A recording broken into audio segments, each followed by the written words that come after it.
Charlie Vann here with the great Tommy Chong. Tommy, how are you today? I'm like I was yesterday and the day before. I guess that's a good attitude to have. And the day before, and the day before, and the month before, and the 3 months, 5 months. Well, you know, everything kind of time right now kind of feels the same a little bit each day. But I think it's just about having that, you know, positive mindset. By the way, I love your wall back there, all the guitars you have. How many guitars do you own? I don't know, 12 or so. Oh, nice. Maybe more. This is my third collection. Oh, nice. The first collection, I don't know, it just disappeared. The second collection was stolen. You know, man. We had people working in the house, and just when they left, they took all my guitars with them. Oh man! Well, but, I mean, you know, I don't get upset at all because you know, I'm from the country. You know, we're country folks, and when you lose something, that means, oh, good, I get a new one. Well, and they get to kind of have something that you were really passionate about as well. Yeah. Yeah. Have you ever seen one of your guitars sold that they took with you? Oh yeah. Yeah. Well, no, actually, I just traced one. I found a Fender Jazzmaster. Mm-hmm. This hero of mine, the guitar shorty, used to play a Fender Jazzmaster, and he got the greatest sound out of it, you know. And so one time I was in Reno, I think it was. They got a really good guitar collection there. And I bought a Fender Jazzmaster. But I'm not guitar shorty. and it just sounded like every other guitar I've ever owned. Hey, but so, I mean, I traded it in. I traded it in on a J.R. Reed. Oh, nice. You know, like a $5,000 guitar. And yeah, I was, and I still got it. And it's so funny, my brand new guitar, brand new. And this roadie, the Cheech and Chong roadie, forever, Jimmy. The first time I took it out of the house, he dropped it. Oh, man. I wonder what his expression was. Again, I didn't get mad because nothing, I don't know, looks worse than guitar players with brand new guitars, you know, shiny, you know. Mm-hmm. Like back in the day when I started playing the blues, you know, quite a few years ago, it was very hip if you had the most beat up guitar ever. Has to have some story, some scars a little. Oh, you know, cigarette burns and scars and roadie scars. And so when he dropped my guitar, it was like, oh, first scar. Okay. Yeah. What was going back, what was kind of one of the first guitars you owned? Fender Les Paul Jr. Oh, nice. Very good guitar. No, actually Gibson. It was a Les Paul Jr. And it had a neck like a 2x4. It was like a big, thick neck. Mm-hmm. But then we did a gig with the Newport Folk Festival. Cheech and Chong were playing the Newport Folk Festival in Newport, Long Island, or Rhode Island, I guess. And Lucas Nelson, Willie Nelson's son, he joined us for a set, you know. And oh, nice. Guess what he's playing? Les Paul Jr. Same model, wow. Same make and model. When I bought it, it was that'd be exciting guitar. It was a real crappy guitar. But now it's antique and collectible and all that. You know. Are there any of those in the back that you like to kind of just take off the wall one day and just chill and play, or do you kind of just like to let them be there? There's a weed guitar. See it down here. Oh, I see it on the very bottom. That's awesome. I love that guitar. It's got a real Fender-ish kind of crispy sound to it. Maybe it's because it's new. Do you have somebody that you go have custom make your guitars? Just one. My son did it for me. This one. Oh, nice. This one here. It's got here. Can you see it?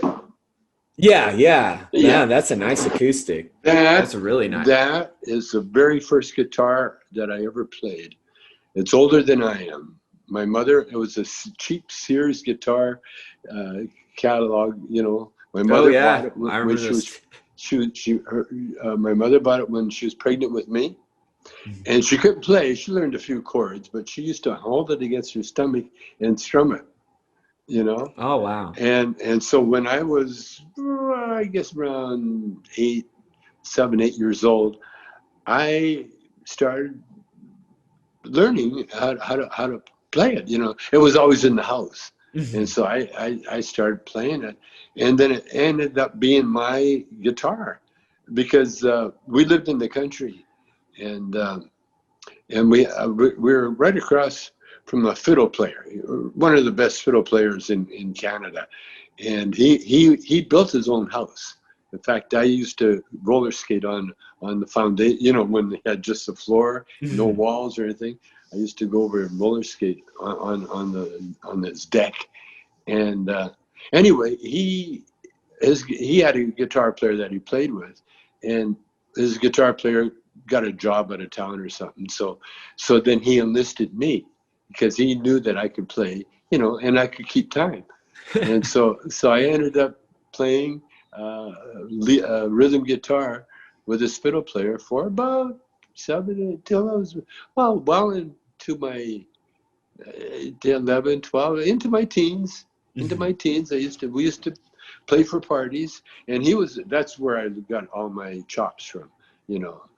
That's where I learned, you know, when you play parties, it's not just like a show where you just, you know, do your show and leave.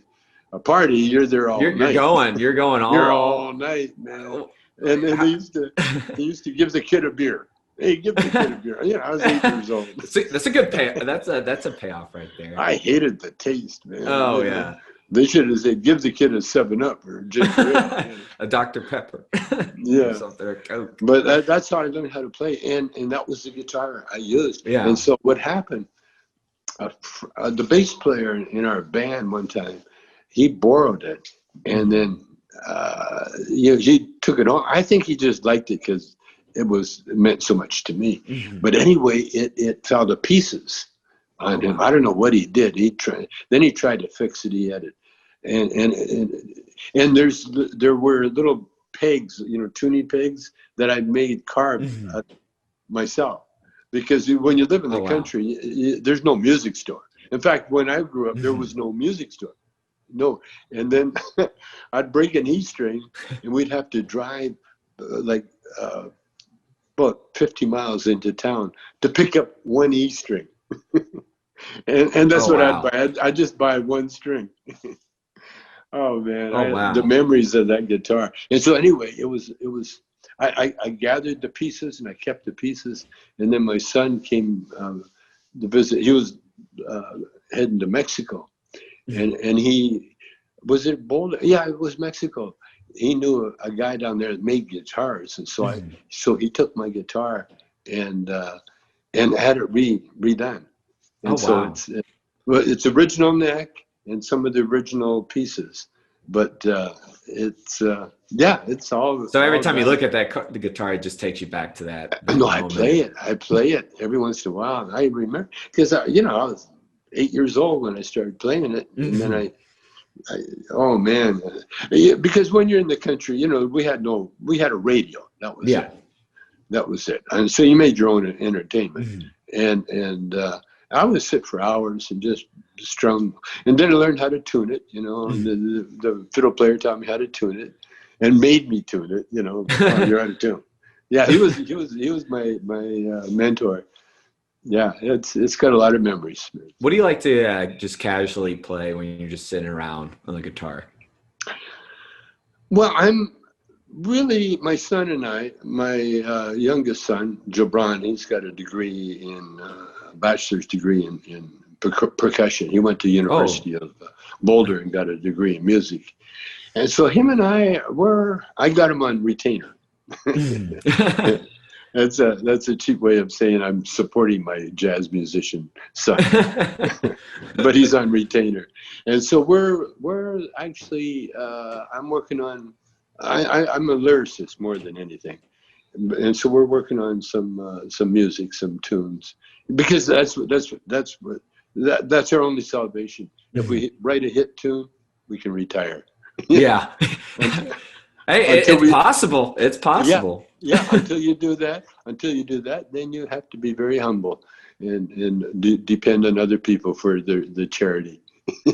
What is kind of like your writing process when you're writing lyrics? Is it the same approach that you had when writing your screenplays? Do you like to turn on some artists that kind of get you in that zone? Oh yeah, oh definitely. Yeah, it depends. It definitely comes with smoking for sure. Yeah.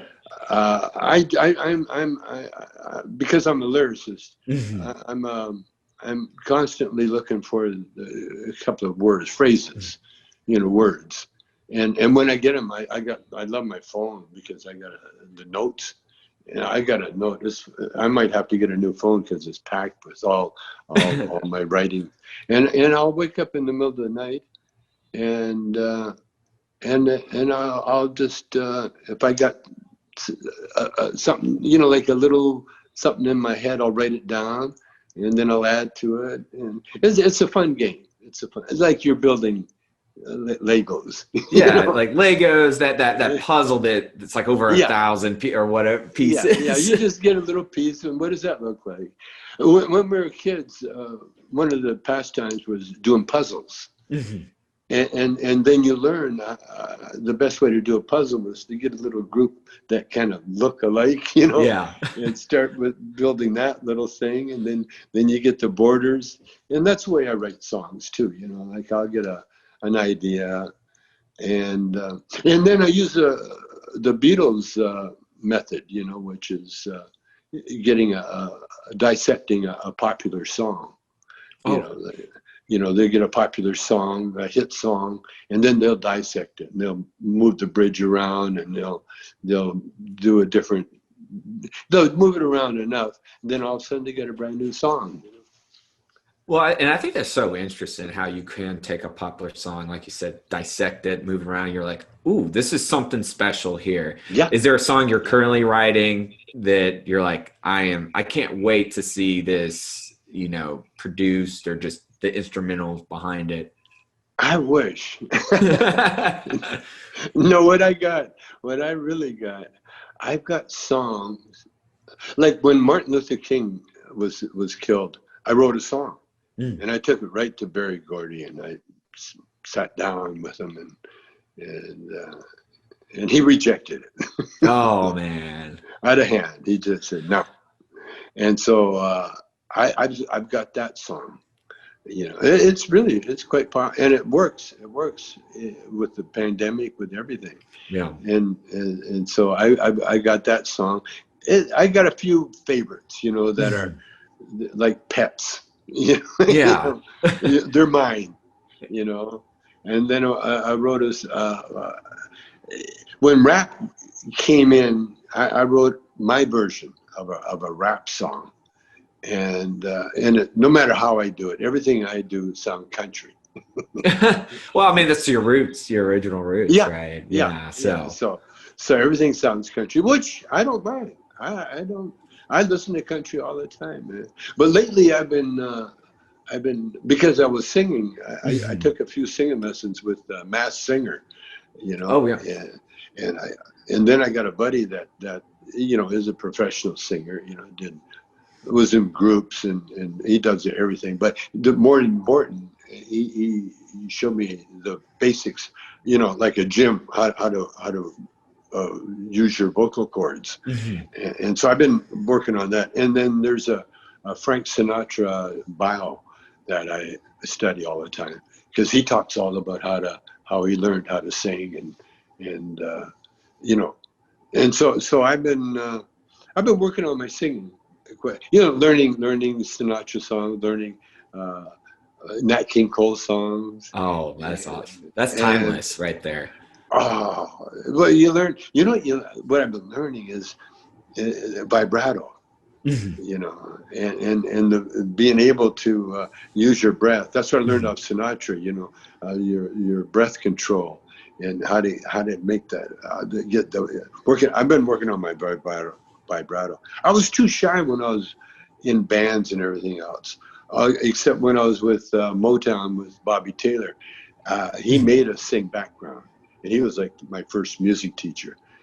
And it was, come on, Chinaman, you can do it. You know, hit that note. Come on, hit that note. What are you doing? Come on, you can hit it. And he had me singing. I get a headache, you know, singing falsetto. I never had a falsetto until I Yeah. met Bobby. Come on, man, hit that note. You He can would do just it. get you to push that limit. It's like, keep going, Oh keep yeah, going, yeah, keep yeah. going, You keep can do it. going. And then we do this. It would be, you know, one of those Motown songs, you know, that were like killer, you know, or Jackie Wilson's song. Remember that song, Higher?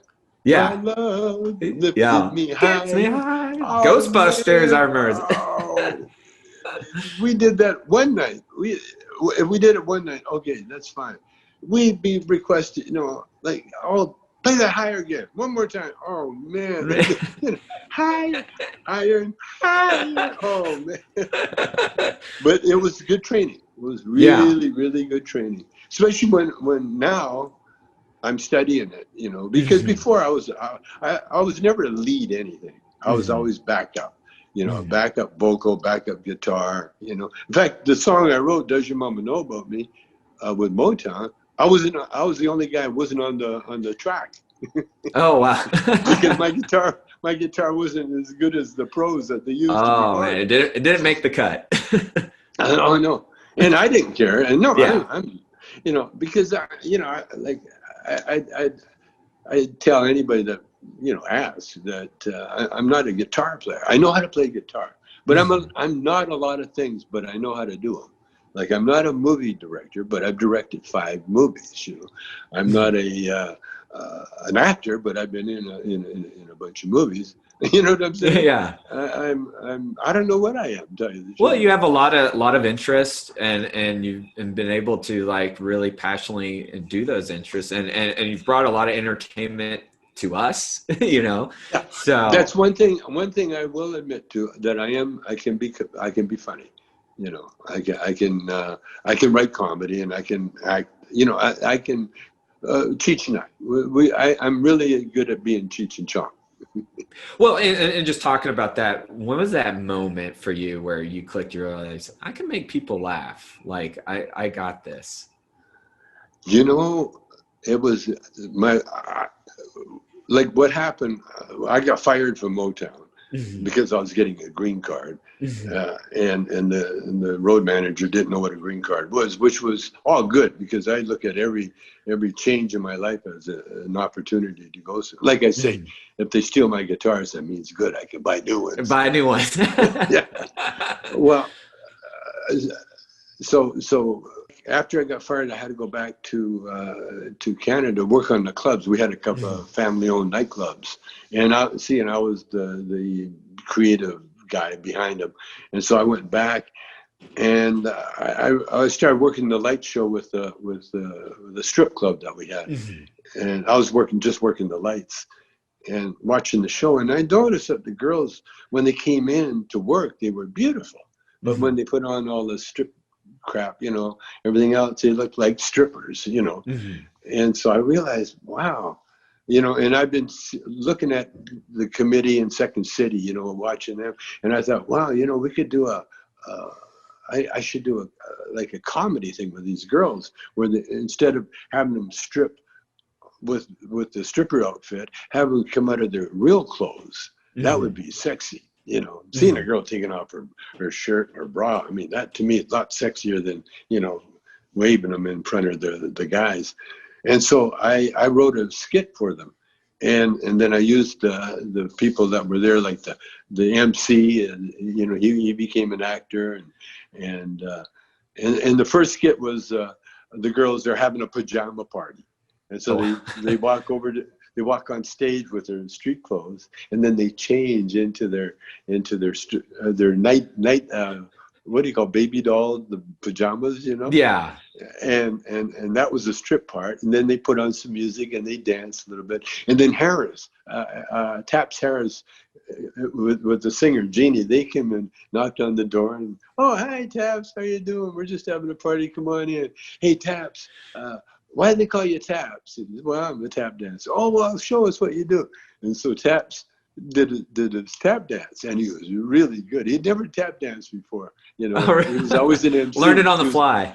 No, he was always an MC, but never. Always an MC. No one knew that he was a professional tap dancer. Oh, and so he was so good that the audience, you know, we're doing it in front of a live audience. Yeah. Well, they saw him do that. It was like, whoa. And so they made him do an encore. They clapped again, you know, clapped so hard, they wouldn't let him get off the stage. And so he quit that night. he could MC, but he could not do that. Oh, that tap dance is hard. And, you know, he was up there in age. He was, I think, he was in his 60s, something like that. And so I needed an MC, a comedian. So I said, the doorman was a very funny guy. And so I said to Dave, I said, hey, do you want to do the MCing? You know, take over. And Dave said, I'll do it if you do it. And that was the first moment that I was like, oh. Then all of a sudden I'm on stage, and that's when I learned, you know, that I mean, this was something that, you know, that Tommy Chong could do. Not, you know, Tommy Chong the guitar player. It was Tommy Chong being an actor, writer, comedian. You know. And that's when I discovered, you know, my true calling, so to speak. Yeah. Well, you mentioned doorman. I've noticed a lot of popular comedians got their start as doormen at comedy clubs. I know Mark Maron, Adam Devine said that they got their first start working. Sam Kinison. Mm-hmm. Oh yeah, because when you hang around, that's how you become a doorman. Is they hang around the door and they say, "Hey man, watch the door for me," and then next thing you know, you got a job. You know. Oh yeah. Is there anybody that's come a point in your life where you're kind of like, man, you should get into comedy, but never did, that you found it super funny? My son. Mm-hmm. Yeah, my oldest son, Paris. Yeah, I mean, he's always been extremely talented. He paints, but he doesn't paint. You know. I got his painting hanging in my wall. In fact, he was so good, his friends would borrow his paintings so they could apply to get into art school. Oh wow! But he never took. He's my manager. He's my my manager. But Paris. My wife, Shelby. You know, I didn't want to. You know, when Cheech and I broke up, I was on the road alone for a couple of years. You know. And I didn't like it. I didn't like being alone, you know, because you're at the mercy of everybody, you know. And I was so used to having Cheech, you know. We always had an out, you know, when we didn't want to do something. You know, I got to, you know, Cheech and I got something. But anyway, so I got my wife into comedy. She didn't want to. First of all, she didn't want to come on the road with me, you know. Because, you know, I sit in the dressing room, wait for me to do a show, you know. Yeah. And she was an actress at the time, you know, she was acting. And so I said, well, how about if I put you in the show? And then she goes, okay. And so she became a really good comedian. And she still is. But, you know, just for me, you know, it's not something that, she's like me in a lot of ways, you know. She can do a lot of things, but she doesn't do it, you know. Well, comedy is something, usually it's something that it's cheaper than therapy. And in fact, you get paid. And it's creative, it's everything. It saves you from violence. If you're funny, man, people ain't going to hurt you. Hey, leave him alone, man. Hey, that's Tommy Chong, man. Leave him alone. You know, Tommy's funny. Because when I was a kid going to school and that, I found, like, my brother was the opposite. My brother was pretty tough, and he would take offense. You know, with me, I would make a joke of whatever it was, and next thing you know, the guy'd be on my, you know, we'd be buddies, because I was always interested. Well, maybe that was my big brother training, because I found that if I made him laugh, he wouldn't beat the shit out of me as much. Well, so you would consider yourself probably a class clown growing up, correct? When I needed to be. I was more like I was an instigator. That's why Cheech and I got along so good, because I always had a guy that I would instigate and say, "Hey, man, do that thing," you know. hey, yeah. You know, like I really had a good time. Well, like Cheech, you know. I was like, "Hey, Yeah. Cheech, yeah, oh yeah, do that character, yeah, do that one, do this one, do that one," you know. Well, and Or I love your Cheech would be singing some silly song, you know, just that he made up. And I said, "Oh, we got to record that." And so that's what you. I'm more of an instigator than anything. well, your guys' chemistry is so great, and of course, I rewatched Up in Smoke, and just even from that beginning scene when you guys first Oh, meet, how much of was there a lot of improvisation with that film in some of those scenes, or was it mostly just more. seems so the flow? Yeah, So it was more writing on the spot. You know, Mhm. we had so much to say. Yeah. You know, the characters. I mean, that whole scenario. You know, the Chicano. You know, really coming out of, Mhm. as instead of drug addicts and, you know, mean and killers. You know, we're coming out as musicians looking to get high. You know, and there was so much material. You know, that we just piled it on. You know, we just kept going. And the thing was, we more or less wrote and directed the whole movie ourselves with guidance from the crew, you know, including Lou Adler. Lou Adler was the you know, the director of Mhm. by name, but we wrote, really directed the whole thing. Although Lou Adler added the class and the touch to it. He added Stacy Keach Mhm. and you know, the straight part. You know, it was excellent. Oh, and Stacey Keach, what a performance! And I love Oh, towards the end where he's just devouring the pizza. I mean, do you still keep in contact with him? Do you still keep in touch? but you know, it's an unwritten Mhm. contact. You know, Yeah. when we see each other every once in a while. You know, we did some kind of reunion thing, and he was at yeah. You know, Stacy, he's such a genius. Have you Mhm. ever seen a movie? It's one of the little known movies he did called The Traveling Executioner. I have not, but I will. I will put that on my to Oh, watch list. oh, you got to see that. I will. Oh my God. I think he's with Bud Cort, if I'm not mistaken.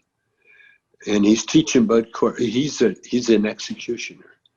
And the way he gets the people, he talks them into sitting in the chair and looking forward to going on a trip. You know, he talks about the fields of ambrosia, Mhm. and he's so convincing that they can't, come on, pull the trigger. You know, I'm ready to go. You know, it's such a, oh man. And you know, there's twists and turns and everything else, but Stacy Keach to me. And there's another one about a boxer. What was it called now? Um, in fact, it was before Rocky, and it was about a washed-up fighter that had a uh, fight because, you know, it's the only thing he knew how to do. Yeah. And he gets a fight and he has to train and everything. But I it's need to this go guy. back and rewatch these movies. There's so much to see. Oh, There's so much to see it, but right now is like a great time to really the best watch. time. Another one to check out is, like, when people say to me, "What's your favorite stoner movie?" Well, I don't really have a favorite. You know, Up in Smoke, of course, but it was a movie that got me totally into another realm of movie making. You know, and it was called Badlands by Martin Sheen and Sissy Spacek, but in Warren Oates. It is a classic. Oh man, Badlands. See that one. Yeah, Check I that will one out. definitely add that to my list. And you were mentioning Up in Smoke. I mean, when I think of Up in Smoke, and then you go, of course, in the '90s, growing up watching, and you were part of it, Half Baked, and just talk about like how Cheech and Chong, just the influence on Oh pop yeah, culture and films with marijuana. They were so yeah. fun. Well, what we did, we connected with, there are a few truths, you know, in our physical universe. Music is definitely one of them, you know, and love is another thing. You know, that's eternal. That's what the fabric of the universe is built on. The sound is music, because that's music really is organized sounds. It's sounds that are organized in a way that you can hear the tones. You can hear it, and it's always been here. Like we've always been here. It's eternal, and that's what our movies really consisted of. And then humor, which is a love. It really is a love, and it's using our humanness in a manner that people, you know, showing habits and showing foibles that everybody does, but we were the one that did it in front of everybody, you know, on screen, and then caring for people. You know, there's a real, you know, caring for other people, and being really content with your life. You know, not wishing you had something else. In other words, being in the moment. You see, that's the key to happiness. Is when you're in the moment, you can never be unhappy, no matter what that moment is. Because when you're in the moment, you realize that you are an eternal being, and that if it's an unpleasant moment, it's only a moment. It's going to pass. If it's a wonderful moment, it's a moment you'll remember forever. You know, but it's still only a moment. And so that's what we did with Up in Smoke, is that we kept everybody in the moment. They couldn't escape. You know, they couldn't worry about what happened yesterday, or it had nothing to do with yesterday. Everything was one moment to the next moment to the next moment. And when we did that, and with a message, see, the message that I really wanted to send out with Up in Smoke, consciously, was that I wanted to show people that marijuana, you know, that is as dumb as and crazy as we were healthy. We had a healthy lifestyle. We didn't binge on purpose. Like in Up in Smoke, I take too many pills, and then you see the result of that, you know. But what we wanted to show, I just wanted to show that the stoners had a healthy lifestyle, you know, because I'd been bodybuilding.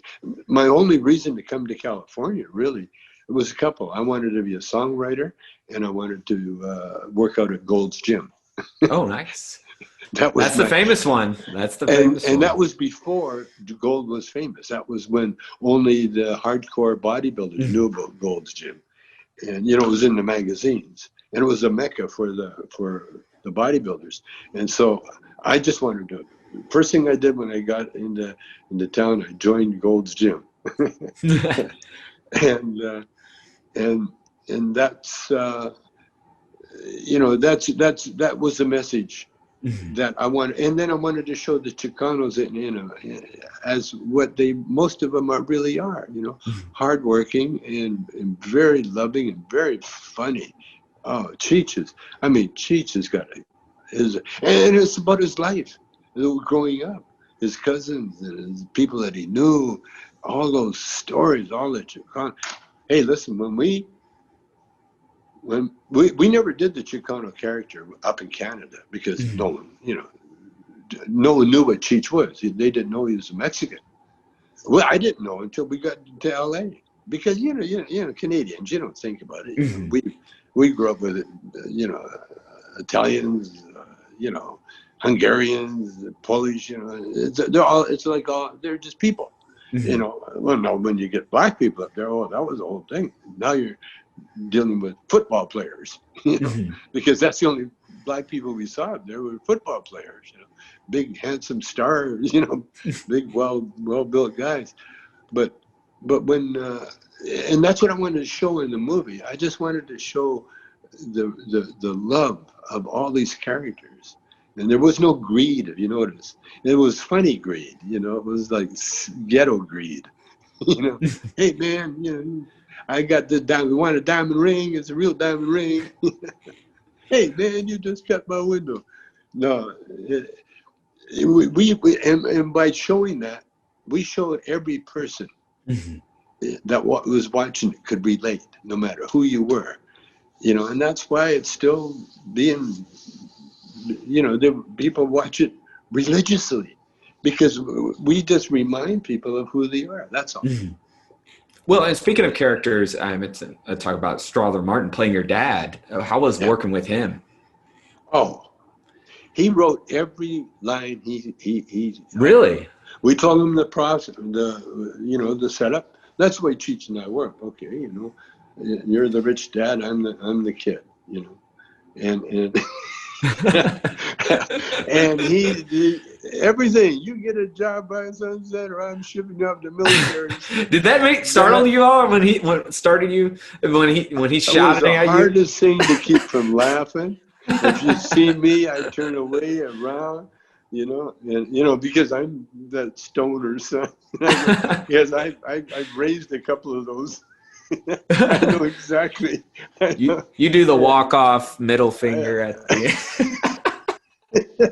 It was so classy, because at the time Struthers wasn't that much younger, older than me. Yeah. You know, because I was in my 40s. He must have been what, in his 50s, 60s.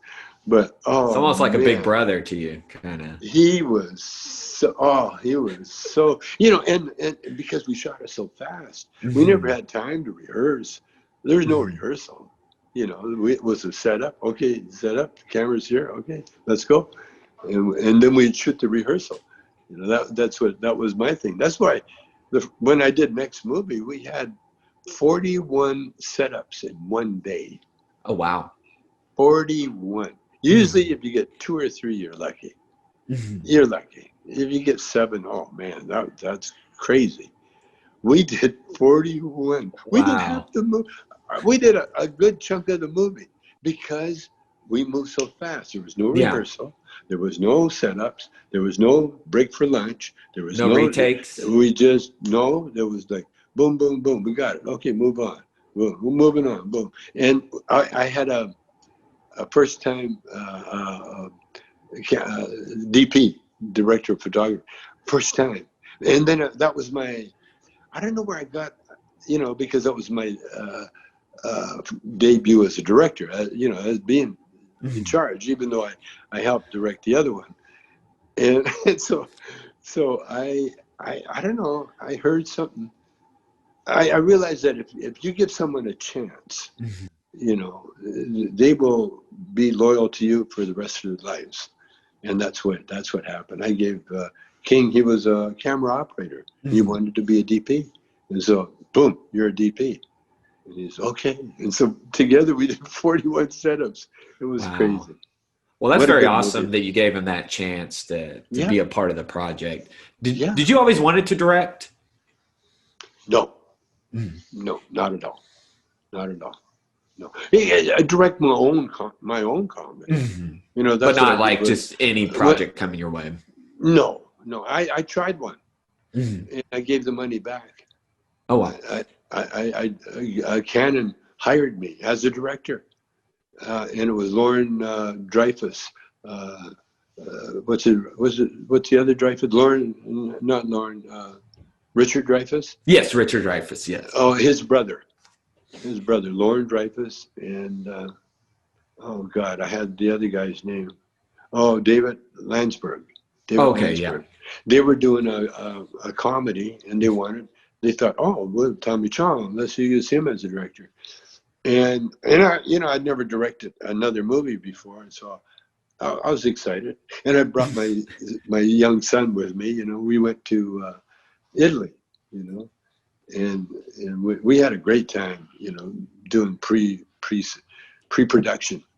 But Lauren and David, they wanted to do their movie, you know. And with me, you know, when I'm in any project, if I'm not making it better or funnier, you know, I can't do it. You know, If it's I not just like your can't. vision, kind of like your passion. Yeah, exactly. And I try to make it. I try to be part of it. You know, because there were some combinations. You know, like when you put a band together, you know, you need a drummer. Okay. And so you go through and you find a drummer. There's certain things you need. Maybe a bass player or keyboards, but you know, depending on the talent. Well, when you're doing movies, to me anyway, you always need a beautiful woman in there somewhere. You know, and that was the only thing that they never had. They never had a beautiful woman in the script. You know, they were. It was all about being funny. But to me, especially, you know, well, Cheech and Chong, you know, we always had some sort of female. I was just thinking about Up in Smoke. Yeah, we had a lot of females in there, you know, especially in the Roxy scene, and then, you know, the Ajax lady and that. You know, there was always, you know, you always need that, like a balanced diet. Yeah. You know, if you don't have that beautiful woman in there somewhere, it becomes a different kind of movie. And so I tried to write that a beautiful woman in there, and these guys were like, you know, they're writers, and so don't mess with their writing. You know, so I realized that, you know, I'm not getting anywhere, and they just wanted me to really be like a traffic cop, you know, just set up the cameras and tell them that they're doing great. You know, and I couldn't do that. So I actually gave the money back to Canada. You know, they don't. That usually doesn't happen, but I've done that a few times. But you got to Because do what you feel is best, you know, what works for you. well, here's the thing about money. If it's not yours, you will not keep it, even if you steal it or whatever you want to do with it. If it's not meant to be yours, you know, then it's like a tool. You know, you don't pick up a tool unless you're meant to use it, or if it's yours and you're going to put it away or something. But if you saw something lying there and you pick it up, it's not yours. You find the real owner. Yeah. That's what Kind you of like got the to do. guitars, you know, the guitars. Exactly. If it's not yours, you know, it's not going to stay with you. You know, they're going to, and that's it's a law. It's like a human law. It's like You know, you're that's why. renting but not buying, you know. Yeah. Well, that's why. You see, like the Ten Commandments, what Moses give us the Ten Commandments. They were commandments in a way, but they were also on. You can't. What do you call it? They're commandments, but there's something that you cannot do. Like in this one, this book I read, Emmett Fox. That's what he says about the commandments. Yeah, you can. It's like this here. You can swim, but you can't swim, say, the Atlantic Ocean. Yeah. So it's a big swim. thou It's a big thou task. shalt not swim the Atlantic Ocean. Yeah. Yeah. That's See, that. it's that you will never be able to, and that's what the commandments are like. See, now you can't break the commandments without suffering greatly in some cases, or eventually. Yeah. Like if you steal, and if you don't make amends, or you don't forgive yourself, or you don't, you know, you will pay. You will pay for that. You know, because that's the other thing. You know, that is written in stone because of the nature of the universe that we live in. So there's being honest. Yeah. Being honest it can be almost euphoric. You know, you can be so satisfied with yourself. You know, that because when you're honest, you leave the door open for all the richness and the goodness that comes to your life, and it comes.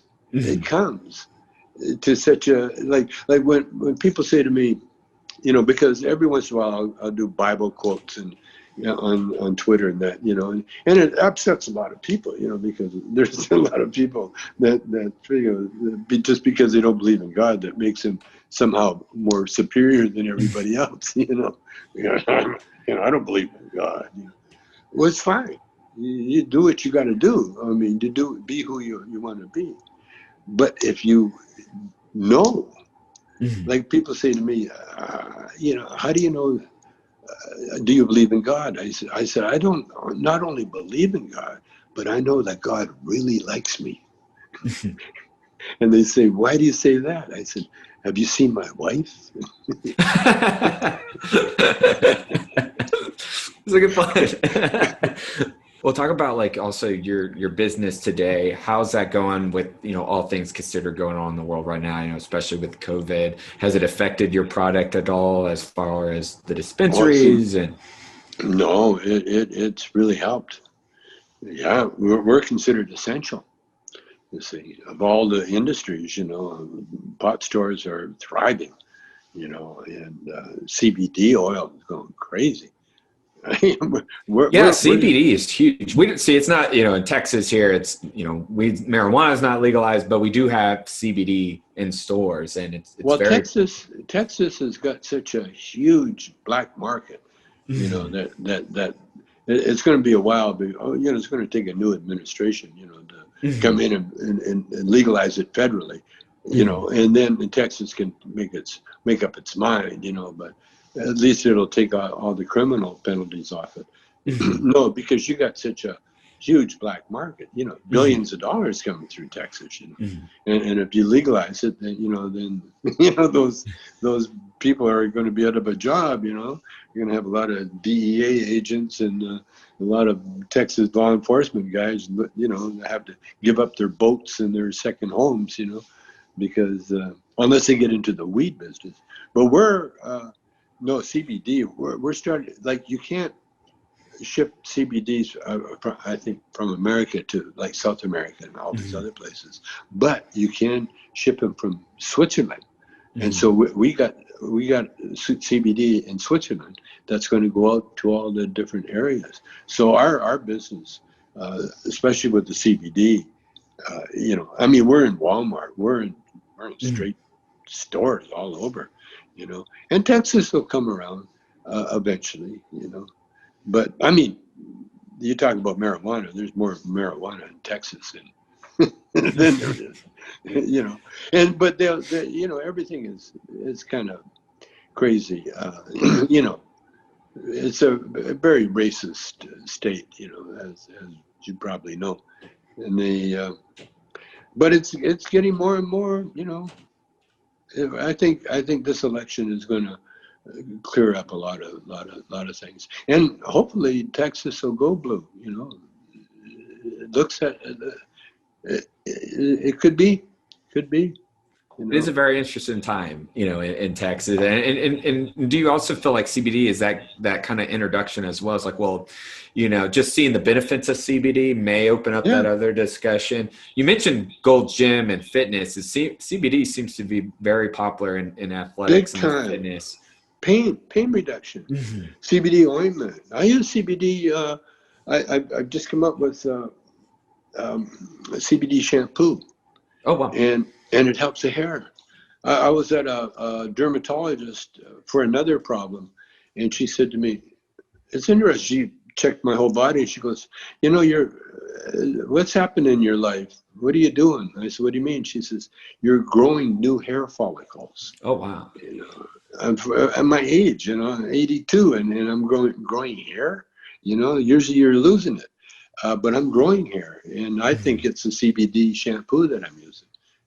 So it's so good for you. I don't know scientifically what it does, but there's something. It really helped me heal. I think what it does, just as a layman, I think it calms the body, and so your body, like oil, you oil the machinery. The CBD oils it, and so all the synapses and everything in your body, and so once your immune system starts working at its peak, then everything it cleans everything out of your body. Where I first discovered it, there's because I also do a mixed martial arts podcast. UFC fighter Nate Diaz, who's out in California. Oh, you think you're tough, huh? You're a tough guy. Eh? I don't, but it's big. It's big in the MMA community. It's big in the mixed martial arts, like you said. And he had the vape, the pin. Yeah. Mm-hmm. Yeah. He had the pin, and also I have a friend that's also a fighter. He runs his own apparel, but he also has CBD. And inflammation's the big thing, and it seems to really help. So it does. It does. Well, Mike Tyson. Yeah, he knows all about it. Yeah. Well, inflammation. Think about it. Inflammation is damaged tissue where blood flows to that area. What inflames it, because it's all the blood there, and so if you repair that area, then you don't have inflammation. Like I say, it calms the body down, and so it's being repaired, so we don't need to inflame it anymore. I was laughing. My son, both of them are martial arts, Oh, nice. They're into that. And we're talking about, how martial arts started. It was the monks in India that had to find a non-violent way to deal with the riffraff, the people that are trying to rob anybody that walked by, And I love what Gracie said. When you encounter trouble, your first rule is to escape. Yep. To leave. Yeah, it's more about not fighting, really. Yeah. I love that, because I've always believed, I got nonviolent. I got attacked one time in LAX by a Hare Krishna. The Hare Krishnas were, at the time, they were bugging people getting off the plane for donations.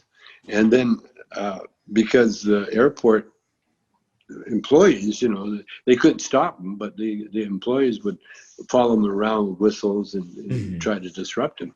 And so the Hare Krishnas sent their goons, the martial arts people down there. And I'd just gotten off a plane. No, I was waiting for my daughter coming in from Paris. And next thing you know, I got a Hare Krishna in my face. And, and I'm an old Canadian hockey player, so he got a little bit too close. So I pushed him. Yeah. To get out of my face. And he unloaded on me. Oh, wow. With the martial arts. And ding, ding, ding, ding. And next thing you know, he knocked my glasses off. But I had an older brother, Yeah. I know how to take a beating. And this was not a beating. This was like a little slaps. Almost, Yeah. And so my first impulse when I was picking up my glasses off the ground was to flatten this sucker, give him a shot, because one thing I did learn, there's a few places that if you hit a person, you can stop all sorts of nonsense right away. Usually it's a body shot. Oh, no, the body is the and worst. It does not matter how big you are, how strong you are. Yeah. So as I'm picking up the glasses, and I'm cool enough because I've been attacked by my brother so many times. It's like, no problem, this will get over in a minute. And then I realized something came over me, non-violent. And so I got my glasses, and then as he threw these punches, I just block him, just block him. And then when he saw I wasn't fighting, there was no fight. So he quit. And then then the cops pulled up, and then all the bystanders said, "That man attacked that guy. He attacked him." They grabbed his ass, and they got a little jail at LAX, threw him into the jail, and I'm standing there thinking, "Wow." a nonviolent. It worked. It worked so well. Well, Then they said to me, the cops. They said, do you want to press charges? I said, oh no. He said, well, he wants to talk to you, and I said, nah, I don't want to talk to him.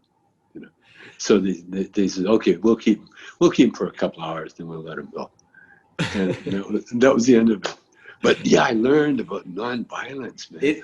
It really is. I mean, for me, I'm the least confrontational person in the world, but I got into martial arts at a young age because one, I wanted, Power Rangers were big superhero movies, and I thought, well, I have to learn it if I want to be a part of that, because I started taking acting classes too. But really, my parents got me into it because I found I had dyslexia, and it really helps with, coordination and that, and just fell in love with it. Made, had friends, and just the discipline and it's so stress relieving. So it's fun sometimes just in a day, just go and work out, hit on a heavy bag, but you're just surrounded by people who are just motivated. That's why I love being surrounded in that community. It's just everyone is, pushing you, whether you want to compete or just get in shape. Like, it's so peaceful.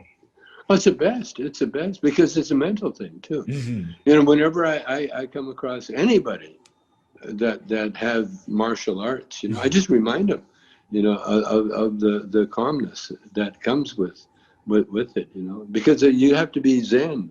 You have to have your Zen hat on, and the more you keep it on, it's so good. It's so good. Yeah, I hang out with Sugar Ray Leonard, Oh yeah, all the nice. time, and the other day we were at this house, and they always ask him about the fights, and Chicory he relives them all the time, But he said too, the body shot. That's what Oh yeah. Tyson's weapon was, that body shot, and then the uppercut. Oh yeah. Boom, boom, and then then you can bye. How do you feel about his upcoming fight with Roy Jones? I love anything Tyson does, man. Mm-hmm. I love it. I love it.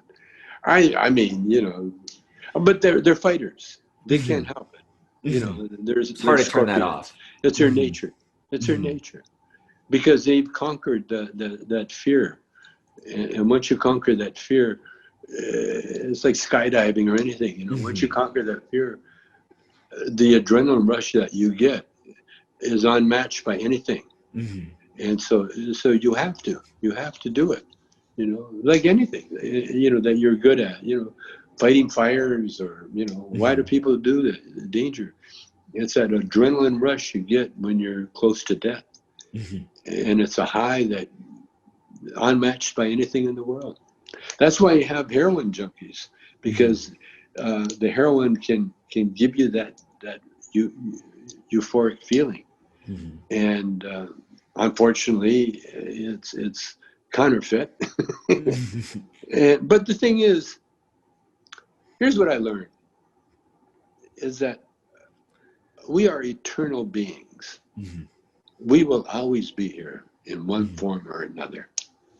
And so whatever your path is,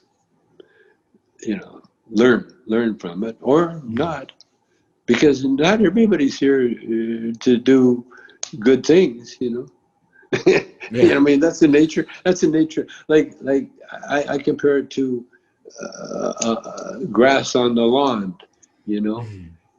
A lawn is made up of individual little grass plants that have its own root, has its own life cycle, but together they make a beautiful lawn.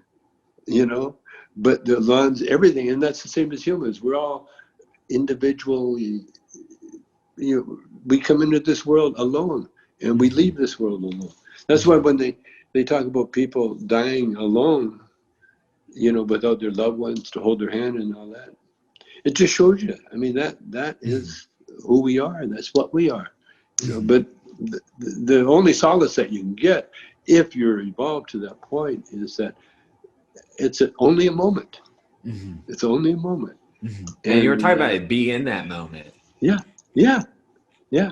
And if you're in that moment, you look forward to it, whatever it is.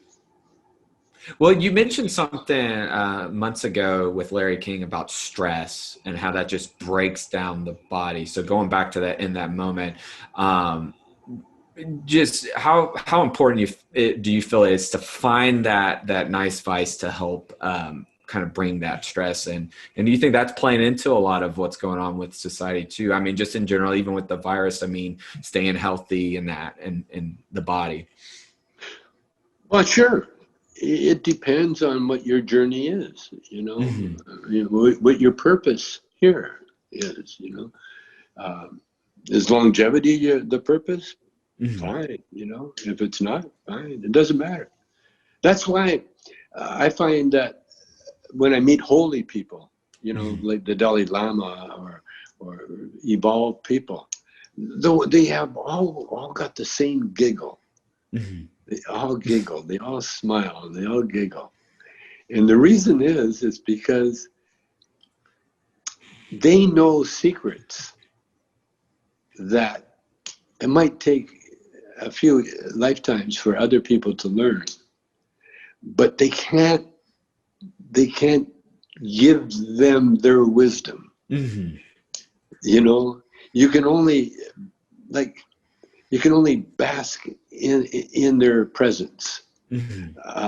And what I learned, humans, well, they talk the light. When they talk about the darkness and the light, Hmm. like uh, redemption, like they talk about the Bible. They Hmm. talk about the light. Hmm. Jesus or God or Moses, they had the light. Hmm. And what is light? Is that light just illuminates Hmm. everything so that you can see everything, you know. And that's why, and we learn this, as we grow spiritually, that it's the light. That's what you strive to get there, Hmm. and then you learn as you evolve that darkness is only the absence of light. Hmm. That's all.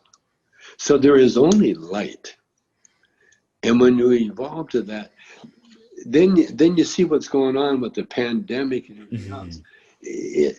The pandemic basically is the nature's way of dealing with climate control, climate, yeah, what do you call it? Yeah, the climate problem. You Hmm. know, what causes? Yeah, humans had something to do with it. Hmm. But it's also an evolution that everybody's going through, Hmm. be it humans or be it whatever, any life on this planet. Hmm. When I was on Joe Rogan, I had one epiphany that kind of blew my mind when I Yeah. said it. And I know it blew Joe's mind totally. I said, you know what? This universe that we live in is Hmm. so vast. Hmm. It's so endless. And yet there are countless universes, Hmm. just like the one we're in now. So what if, Joe, what if we are, this is our, we are the only intelligent life in this particular Hmm. universe? Because there's endless universes. Yeah. And if there's endless universes, why should we have to share it with aliens or with other Hmm. beings, that are struggling like us, like we're still struggling how to get along with each other. True. We're still struggling with whether like Trump and the boys are. He knows the virus is dangerous and everything else, but yet he's leading the people over the cliff. Why? Because of fear and Hmm. ignorance, because he wants to take everybody down with him. He's not going to go alone, and that's why he poo-poos everything. He knows better, Hmm. but what it does is by being, obstinate the way he is, it gives him a platform, Hmm. it makes him different. than everybody else. And like a comedian, that's what, like I used to watch Sam Kinison, who became a really good friend of mine. But I watched Sam trap himself. Like Dice Clay trapped himself. You know, you paint yourself into a corner, and then all of a sudden you realize, when I got part of it. I never got the whole part of it. You know, I'm just making a joke. I'm being ignorant. You know, I'm talking about people. I remember Kennison when AIDS happened. Kennison had a bit about, hey, thanks a lot. You know, he's screaming at the gays, hey, thanks a lot. Now when I go to the bathroom, I have to kick the door open with my foot. Hey, thanks a lot. And then someone reminded him, man, you know, hey, it's not a joke. You know, it's not funny. These are people, real people dying from a disease that happens to attack gays more than anybody. But this is real. This isn't something to be think you're funnier than anybody else. And when you meet Sam, Sam was a preacher at one time, and so he but he knew the scam part of it. See, the thing is, I grew up very, very, because that was the only entertainment I had when I was a kid. A couple of things happened to me when I was a kid. I was taken from my mom. She was, we had a pandemic problem with her. She had TB. And so I never saw her for 4 years. We waved to her from the hospital bed. She was quarantined. You talk about quarantine. They don't mess around there with TB. That was back in the 40s. Yeah. And then so I grew up, finding the real truth, and it's still with me, And so when dealing with this pandemic, and you know what the weirdest thing about the pandemic? It came on Passover. That is true. And Passover was a pandemic. Where they were, the angel of death was taking out the people of I mean, that's what the religion they taught, but it was a pandemic. And we've had pandemics time and time again.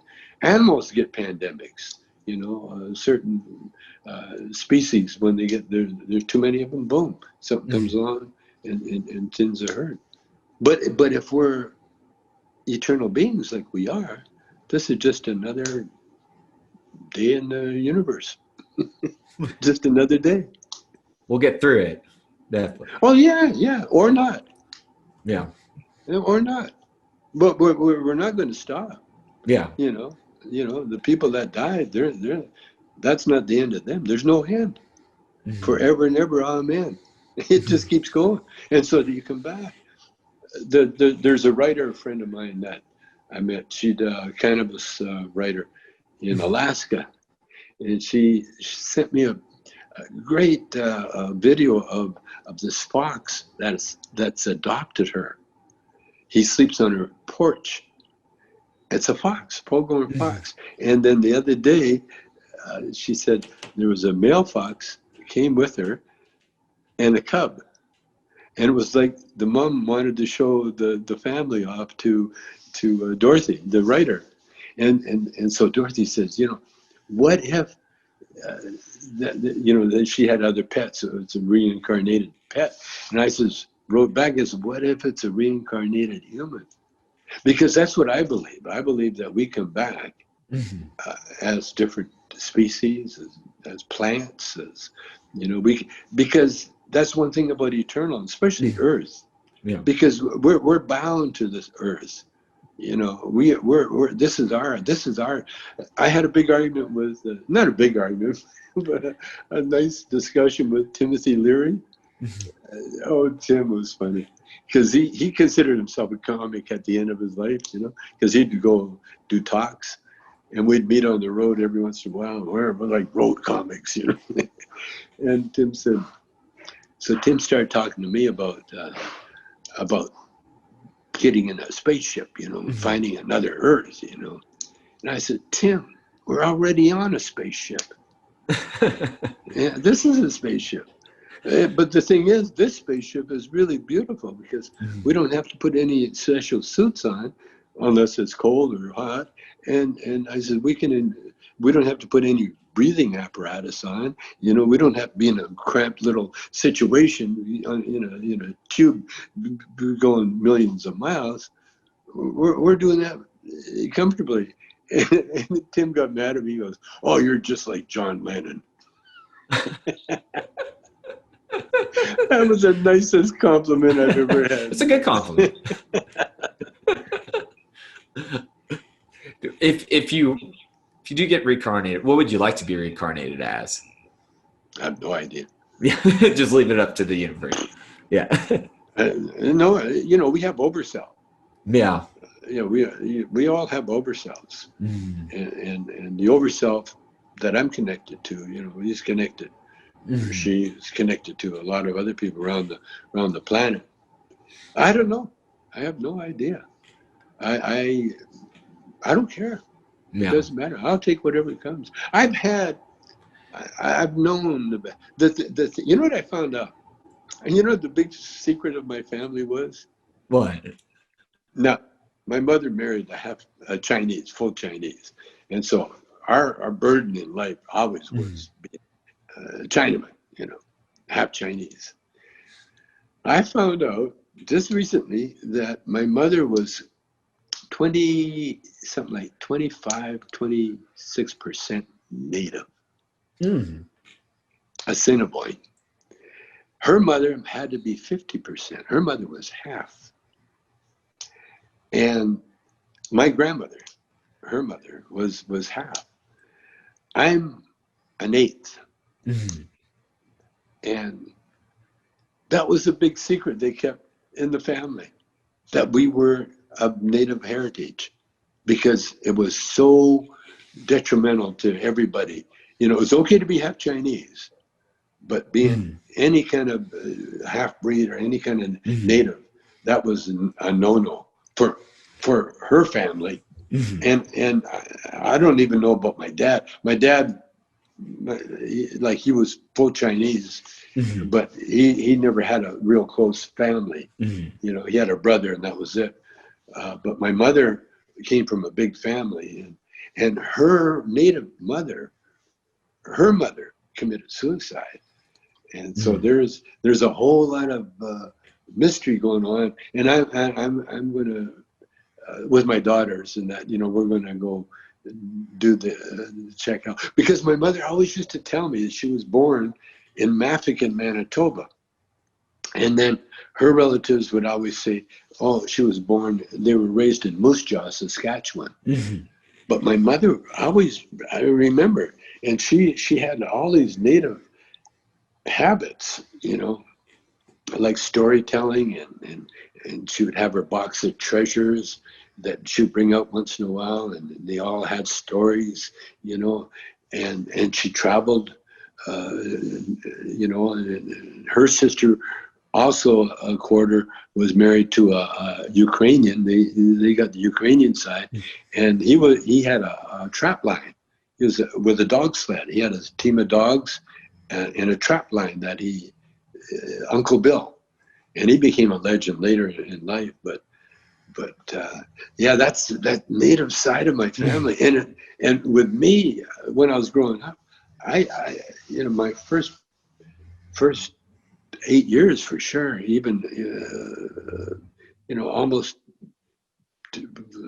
till I was what, 12, 11, yeah, 12, 13, that we moved into a house that had indoor plumbing, because up until then I lived with an outhouse, which my dad built, and because my dad's Oriental Chinese, it was it was almost like a sauna. It was such a beautiful outhouse, the best wood, the best everything. In fact, it was my place to go to be quiet, you know, because it was so nice, and it was, you know, it was my meditation booth. But yeah, that was finding out that I was Native. That was one of the biggest. It just answered because of who I am. And when I got into show business, it was full-blood Sarsi native, like Dick Bird, that got me playing backup guitar with him. And he was an Elvis impersonator. Oh, wow. Yeah, yeah. Yeah, my dad's father's side has Cherokee, and my mom's father's side has Cherokee. Oh, yeah, that's good bloodline, man. Yeah. That puts you right next to the earth, right there. I always had that, camping or making campfires. Loved it. Sleeping outside, loved it. To this day, when we moved, I was in the hospital for first few years of my life, and when we finally got together in our little bungalow in Calgary, we had a friend, a rich friend. His dad had a real steady job. That was wealth back in the day, and he was the only son, and so he'd have his friends come over, and we'd sleep outside, and it was great. We just loved it. You play music, you're a big music fan. What has been on your playlist currently? What are you currently listening to? Well, Nat King Cole. Yeah. I'm a jazz guy from way back. Herbie Hancock. Love jazz. I love Herbie Hancock. Oh, man. My mom played alto sax, so she grew me up on jazz. Ooh, she played alto. Yeah. Wow. In a band or just? Well, the high school band, but her father was a musician. Actually, her father was good friends with Don Henley's father. Oh, so really? Always play. He played the mandolin. So music I'm not much a musician. I love to dance, but I love listening to music. And growing up, my parents always took me to live music. Even now, there's a jazz club here in Dallas called the Balcony Club that I just love to go and listen. And so... What a great, it's just beautiful. With jazz, there's two religions that outlived all the other religions. And one is golf and the other is jazz. I believe that. Jazz is timeless. It's a pure form. It's a pure form. And if you notice, Coltrane at the end of his life, he went into that road.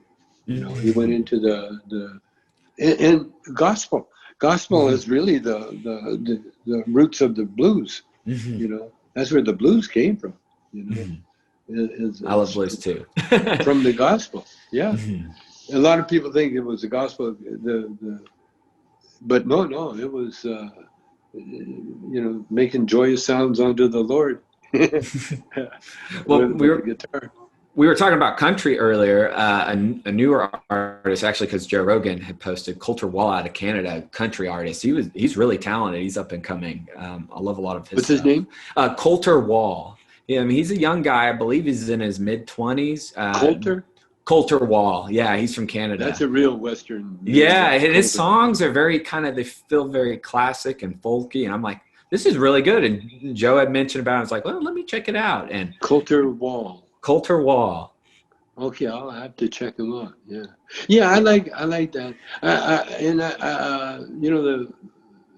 The Stars Born, the movie. Yeah. Maybe it's time to let the old ways die. Maybe it's time to let the old ways die. I learned that. I can't remember all the lyrics. I'll have to go back and listen. Some folks like to believe in the things they heard and the things they said. Maybe it's time to let the old ways die. Nobody knows what awaits for the dead. Nobody knows what awaits for the dead. Yeah, I gotta get that. I'll tell you a movie I really liked that had that country, Crazy Heart with Jeff Bridges. I thought was really great. Oh, wasn't that great? Yeah, and Robert Duvall. Oh man, I love. I got offered a movie, a short, little movie. It was like the Jeff Bridges thing. Yeah, wasn't that great? Man, that movie, and the weary kind. It's so daunting. I love him as an actor. Oh, he's one of my favorite actors. With a good hair. Oh, yeah. Big Lebowski. Oh, that's always combing that hair back. Yeah. Great hair. He just has such a chill personality. He just seems. Well, I know his brother, Bo. Oh, Bo. Yeah, I know Bo. Bo's a cool guy too. Yeah. Oh, they were two cool guys. No, Jeff is the Lumbowski. You know what I'd like to do one day is have a meeting of the Giants. I want Sean Penn as Spagoli from Oh yeah. Ridgemont High. Yeah. Spagoli, Jeff Bridges, Big Lumbowski, and then me. Yeah, that would be a nice trio of stoners. My my buddy and producer Brian's like, no Cheech and Chong, no Big Lebowski. Just the fact that your movie, yeah. What's that? Yeah. Oh yeah. Oh no, we opened that door, man. We opened it so wide. for not only stoners, but for a lot of things, a lot of what's the name? Pulp Fiction. What's his? Oh yeah, I'm sorry, Quentin Tarantino. Yeah, Quentin Tarantino, big Cheech and Chong fan. Yeah. Oh yeah. He listened to our record. They're killing the girl tonight, old man. And the Nancy, when they were doing that Nancy movie. Oh yeah. He just had that record on over and over again, help him get into the mood. Yeah, we really inspired Quentin. I met him one time. I was at a restaurant, and he heard I was there. It was very funny. Pulls up a chair, backwards, the grill, it's kind of a hoity-toity kind of restaurant. He pulls the chair backwards, just sat there, just kind of like, he just sat and looked at me. And that same thing. I was at a party one time, and Spike Lee was there. Spike heard that I was there. Tommy Chong here. Tommy Chong. Where's Tommy Chong? And he did the same thing. He just pulled up a chair and sat and looked at me. I'll tell you what, if there was no Cheech and Chong, I mean, Kevin Smith, and you got to work with him. I just watched Jay and Silent Bob reboot. How was that working with him? I mean, his movie seems so fun. He is so cool, so brilliant. The way he directed me was amazing. The saddest thing is that I met Val Kilmer. He was in the makeup trailer, and I didn't recognize him because he had a throat operation. He lost his vocal cords. He can't talk. An actor that can't talk. But he showed me his drawings and that.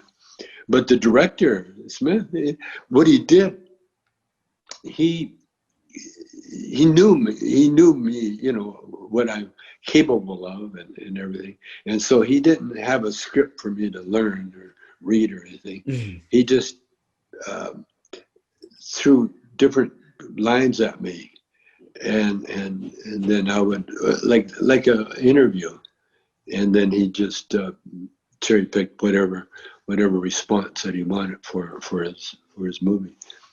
And it's actually it's a good way. It's a good way to get old guys like me to work, because you lose more than anything. You lose interest. It's you've done so many things. You can't make up. You can't decide who to be. And like everything we did. I was involved in the writing, producing, directing, and it wasn't even the '70s show. They wrote it for me. Everything has to be written for me. So there was no improv in that with Leo, because Leo, talk about a character in the moment. None. Wow. None. In fact, I did a post. I said that somewhere on Twitter showed me all the Leo things, and I was amazed because look at that. They wrote every line. I never ad-libbed. Not one ad-lib. I did an ad-lib in one thing with the Tool Man, the guy that was with Tim Allen. Oh, yeah. Him and I did something, and I said something. It was some ridiculous thing, and I said, well, I think we need to move it a half an inch more, something like that. And they let it stay in.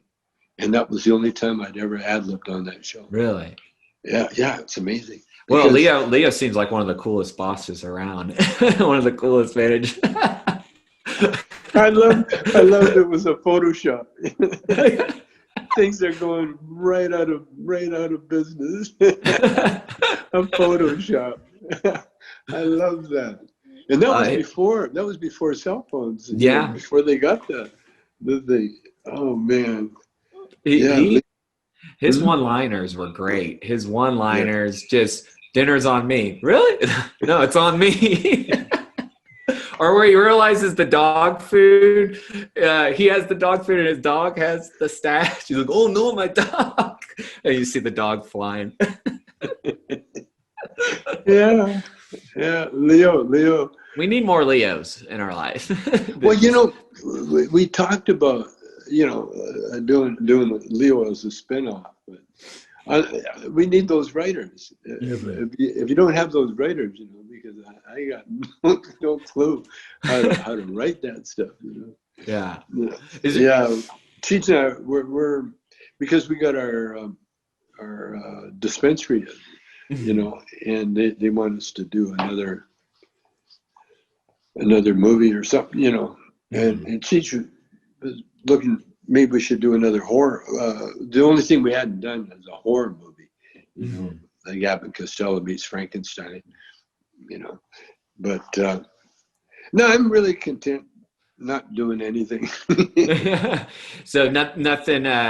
Is there anything you would like to collaborate on if you had the chance, or are you just kind of just chilling right now? It's more like, I'm playing with some sculptures, wood Mhm. sculptures, and because I take my time. Mhm. I think what I'm going to do a whole bunch of art, but I'm not going to show it until I die, Mhm. and then it can be put out, and Nice. then it can be sold, and it can be, because then it definitely will be one of a kind, you know. Definitely. Definitely. No, one thing about art, I noticed. I was good friends with Ed Moses. He's a painter. I don't have anything right here, but he he had a hard time giving up his art.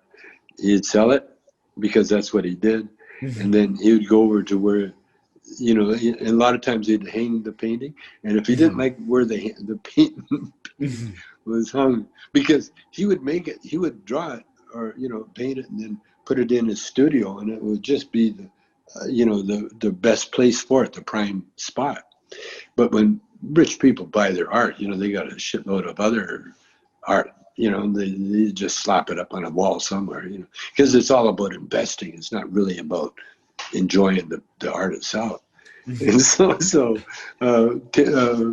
Ed, every once in a while, he would clean house. He'd move all the junk out of the way and take personal pictures and take them out of the way, so his art would look nice. And they would humor him, because as soon as he's gone, they'd put all the stuff back the way it was. But I realized that art, when you create something, it becomes your baby, Yeah. you know, and it's hard to just sell it. I Yeah. mean, people have to sell it. It's Mhm. almost like being a prostitute, Mhm. because, oh man, you put so much energy and effort and time and love, and to do it, and then it's like stuck in a corner somewhere, or not even. Uh, I was at Hemingway's house in uh, the Is it in the Keys in Keys? Florida. Yeah. Yeah. And they had a Picasso cat, a ceramic cat that Mhm. Picasso Oh gave wow. to gave to Hemingway, who forgot about it, and it was stuck away in the attic Oh wow. in a box, and just stuck away.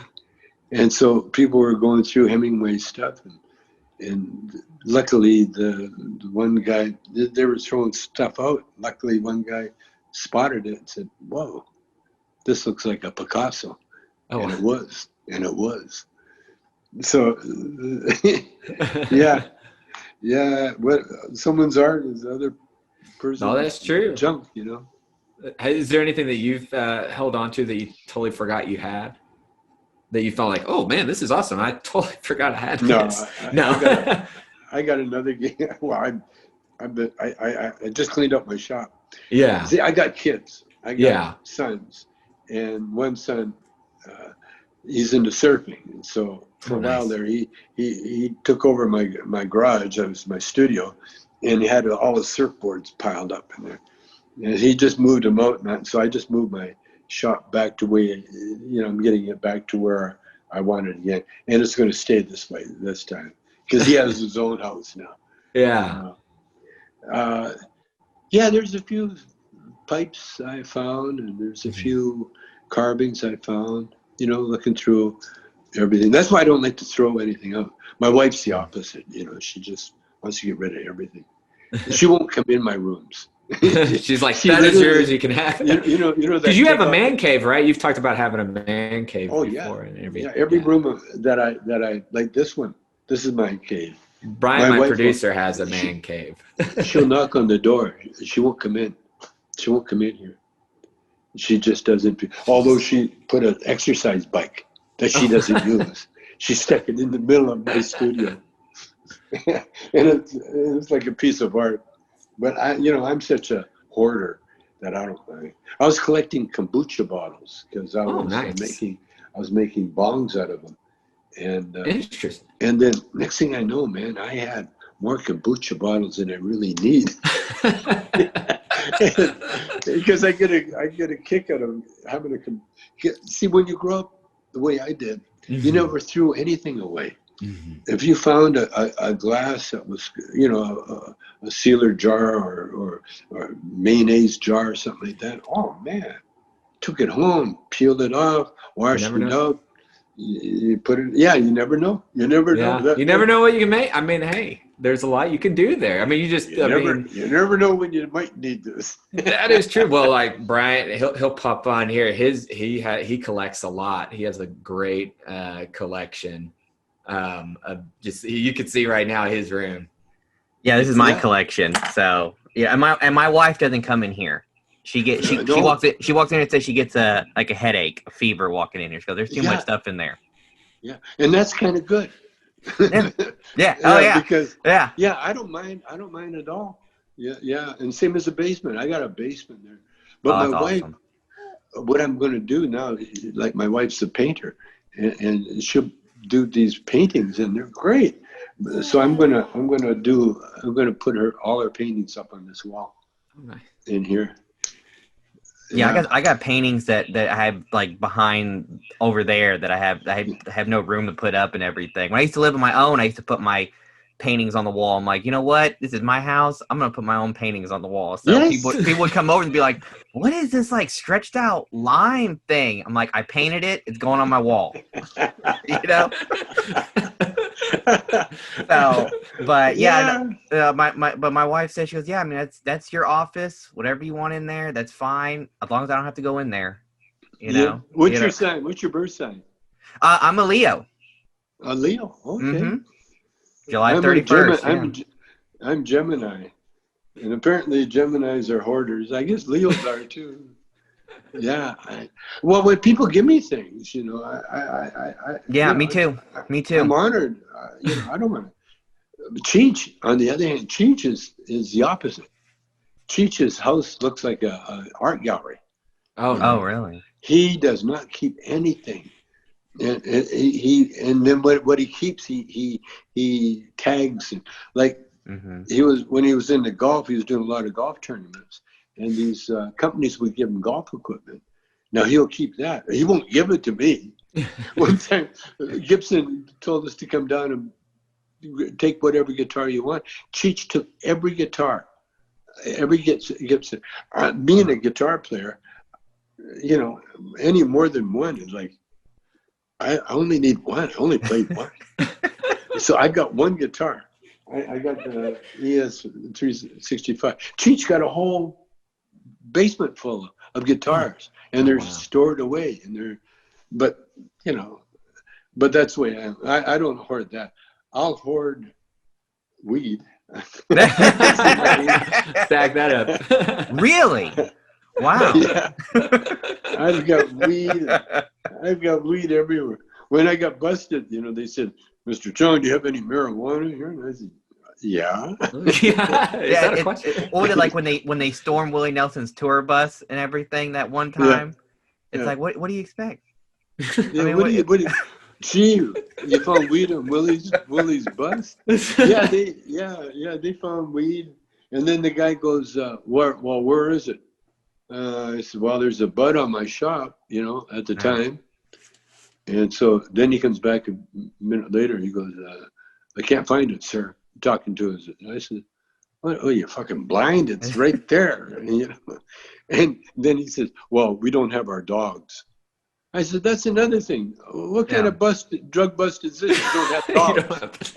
Well, I was thinking about that. Like, think how much time has changed and how weed is now it's not as taboo as it was like in the early 2000s. Essential. Well, my dad, cause he grew up in the 60s, in the 70s and everything. Yeah. So, he was listening to the albums and, going to see the movies and everything. And I remember for my birthday, when I was a kid, he took me to the video store and said, pick whatever movie you want. And I already had seen Up in Smoke and everything. And so I was looking through, I'm like, ooh, in like Flint, I want that one. I'm looking at this one. And then I'm like, oh, and then I saw Up in Smoke, I want that one. And then I saw Nice Dreams. And what's so funny about Nice Dreams is that the DVD cover, has y'all with, the girls in the bikinis and everything. Yeah. Well, my parents are divorced. And so when I'd go back to my mom's house and bring the movie, I had to put the slip of y'all inside the ice cream truck. Cause if she saw those half naked girls, she'd be like, what is this? What is this? So to this day, I still have y'all like that just because it's just nostalgic for me. I feel like if I were to take it off, it would almost lose its value to me, in here. Yeah. So the good old days. But when I think about you guys, I put you guys right up there with Abbott and Costello and Law and Hardy. Oh, thank you. Because those are you and them. Those what I grew up watching. Yeah. And especially with what you guys were doing, you guys brought back that comedy team that I feel like had not been there for maybe since Dean and Mark, Dean and Lewis. I think that. Well, that's they were talking to Jerry Lewis one time, and at the end of his life, and they told Jerry they don't have comedy teams like you and Martin and Lewis, and Jerry said yes they do, Cheech and Chong. Yeah. That was Jerry Lewis. And I think maybe the last one was and it never got into because of what happened. The tragedy was David Spade and Chris Farley. I think if Chris Farley hadn't passed away, they could have been almost a comedy duo and stuff like that. And we don't have that anymore. And now it's the assemble comedies. Now it's just the big groups and everything. But I kind of miss the two playing off each other. Yeah. Well, Jordan and Keenan are pretty close. It was another era. And I don't know because I love Canadian comedy. Like I grew up also watching SCTV. Sure. One of my comedy icons is Dave Thomas, and I got to meet him one time, and my mind was blown by it. And so I would think, and I think for me, Canada's always been a part of my life because I grew up my house was on Manitoba Street. Oh. So it was just like, I was surrounded by Canada. And I'm like, is there really is a Canadian conspiracy going on? Like, what's going on? What's going on? Manitoba. That's a good native word. Yeah. I'm a filmmaker myself, and a lot of my films were shot at that house and everything. Well, I mean, hey, you're inspiring people all the time, You gotta throw that wisdom out there, You gotta throw that wisdom, that knowledge, and that good energy, Well, it's a matter of if I can do it, anybody can do it. That's the approach, Like that's why I never really got too deep into guitar because it wasn't my nature. My nature really is to try everything. And to be around people. I like performing. I like meeting people. I like hearing their stories. Yeah. When I was in prison, man, I used to Oh man, everybody had a story, and oh, can you imagine? Can you imagine? They walked away with Everybody. a story. They walked away with a story. Guess who I met? Yeah. Guess who I hung out with, you know? My first day in prison, or you know, I was there 2 weeks before you can phone anybody, and my first phone call, my wife that said, "So how's it going there?" I said, "Oh, great." I said, "I got fans, man. I even had a fan, come in my, my cubicle and talk to me for quite a while." And so I hung up the phone, and next thing you know, I'm called into control, and they had all the undercover cops, you know, the Gestapo, the types, you know, with the long overcoats. Who was the guard? They wanted to know because they tape everything, you know, they hear every other conversation. Yeah. First thing, who was the guard? And I said, I don't know. Then what did he look like? I said, well, he looked like a guard. He had a guard uniform on. What was his name? I said, I can't remember. And they said, we know who it is anyway. Well, I want to thank you again, Tommy, for taking your time and coming on the podcast. And where can people find you? Here. I don't know where. Just on any of the sites, you know. I guess we got Cheech and Chong sites. We got a Tommy Chong site, and that's about it. You know, we're the dispensaries. You know, once we start those, you know, full time, then we'll be all over the place. The CBD oil is like, you know, I'm starting to get what do you call it? Trolls. Telling me, shut up about Trump, just go back selling your CBD oil.